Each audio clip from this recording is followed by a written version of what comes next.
with our lovely full moon coming up and lunar eclipse on the 28th, we have some channeled guidance with some lovely oracle cards, spirit animal, but also just some messages. One, with the shift that recently took place and was highlighted following the eclipse, the solar, there's a clear distinction. If you are in the 5D mystic plane, you know about the 3-year-old whole heart and how people need each other to move beyond their unfinished, unresolved trauma. So our entire oversoul, from the immediate to the extended, they're all pieces of consciousness. So you've moved beyond the supernatural if you're in that 5D group. And with your clairs, you don't tap into the sphere of energy with the plane of duality. So the entire community that talks about spiritual warfare or the conspiracy theories, AI is the devil and demons, and any of that verbiage essentially is not part of yours. In here, you're like, no. The sciences are sharing neuroscience, neurobiology, attachment researchers, trauma researchers, all the sciences for the human people are sharing with us how our embodied brain works. And they also are talking about the sphere and the consciousness arena. They're not hiding information. Research works a certain way, and really, if you want to consider the whole hiding, it's just a very big snowball effect when people begin to go down the path of storyland. Here's what is a clear distinction of why 4D body types and mystics fall for storyland, and that would be their 3-year-old is not in the vicinity and the visibility of the adult.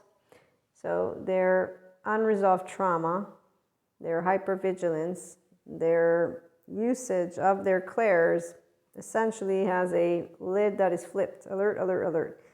So they're not trusting towards humanity. In fact, they're more of the description of what a codependent type person does. I'm a martyr or superior. I'm going to change the world and impose that they do the way that my group or I think. Or they blame. I'm going to blame others because they can't take care of each other. They can't do anything right, and they deserve to owe us stuff, whatever it is, or self-blame. Oh, my clairs, they didn't work. I'm doomed to suffer for the rest of eternity because that's what they wrote about. For the people with clairs that were anointed, we're going to go become saints. So we have 4D mystics over there. I'm still speechless because the intellect of every person is something that anyone you meet will say, oh yeah, I have a brain, right? I have one, you have one. Okay, so when you're mystic with clairs, you're like, wow, we're one big happy family. Okay, so on that note, the shift, it highlighted this very big, I had known about it. I just didn't believe that people would stay in limited consciousness. However, I do know enough about trauma and unresolved trauma.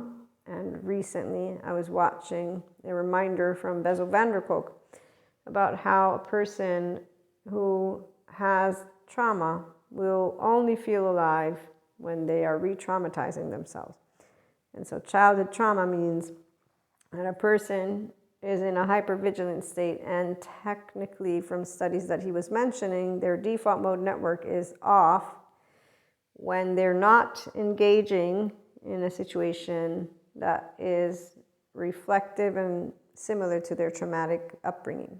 So their nervous system is only alive, and in fact their default mode network turns on when they're presented again with a situation that is familiar. Okay, so 5D mystics only hold compassion, even without any of the trauma-informed stuff for my oversoul, and that's the immediate and the extended and the expanded, twin flames, soulmates, all of it. Any 5D person will tell you how amazing and exciting it is to have clairs. Also, yes, the expansion of our energy body as you take in light bodies, definitely it's a journey for some of us, the channelers. And that's why we have 5D Mystic guided content on the podcast. It's paid. You ask your questions. I support you. But there's also free content. And we get to have fun when I share with you stories about Akashic record readings and clairs with random downloads while I'm doing stuff. And here's where REM erupts in that daytime. But for me, it's always been part of my past lives, part of the lives of people that I know. Sometimes there's aliens. Yes, galactic forces is really awesome. So it's always fun.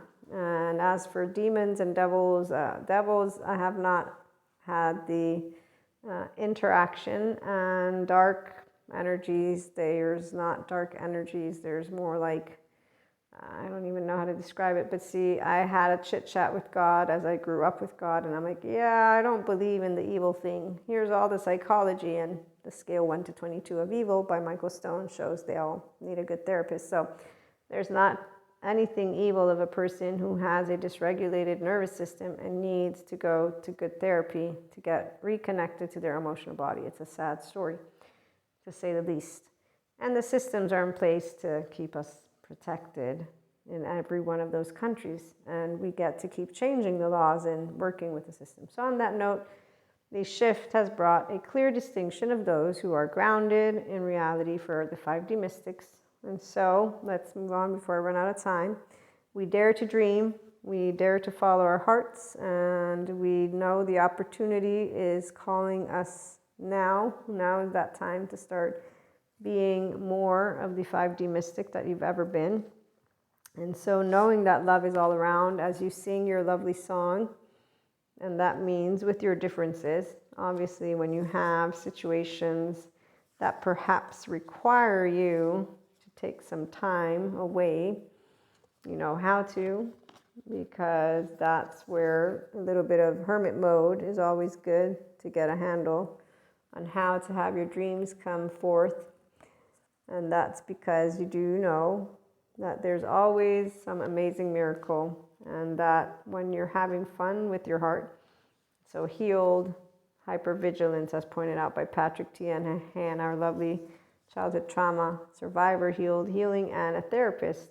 It's open-hearted spontaneity, so spontaneous, open-hearted. So once a person is able to reclaim their self, that's how they're able to say, wow, I can make relationships and not project my unhappy emotions or whatever it is that, you know, a person will know of from their story, and they get to share it with people that are securely attached. So 5D mystics. And that's why we know this and that are true. What does that mean? We all have a perspective. We all have subjective experiences. And the bigger picture is that you need a solid foundation. And if an infant doesn't have that, they can meet grown-ups that have that. And they don't all have to be therapists. I'm not one. But I know unconditional love. So magic works through you when you are able to be at home and in that now with your lovely integrated brain, left and right mode. And so the body and the emotions. And that means, though, that the past and all that surfaces, the depths of the emotions, like the depths of the beautiful ocean, you're able to handle and more. And this one's scary for people who have unresolved trauma to actually engage in a new way of thinking. But it's when they choose to let their spirit, and in this case, though, for 5D mystics, it's their own adult self. Do I want to be fearless and bold? Do I want to believe in myself and be joyful like a little squirrel? They're adorable. And let myself shine from the heart that is mine with gratitude and grace, not because of a belief system, though. It's with a belief in yourself and in humanity and building those relationships, minus the drama, because of heart-to-heart conversation. So for our 5D mystics, it's a supportive plane of humanity, our infinite potential, being able to be trauma-informed if that's possible, or at least being compassionate so that we can support each other and allow this lovely full moon and partial lunar eclipse to guide you wherever it may bring you. And on that note, I'm sure it'll bring you very far. We'll be back with more. Have a great evening, day, depends what time it is where you're at.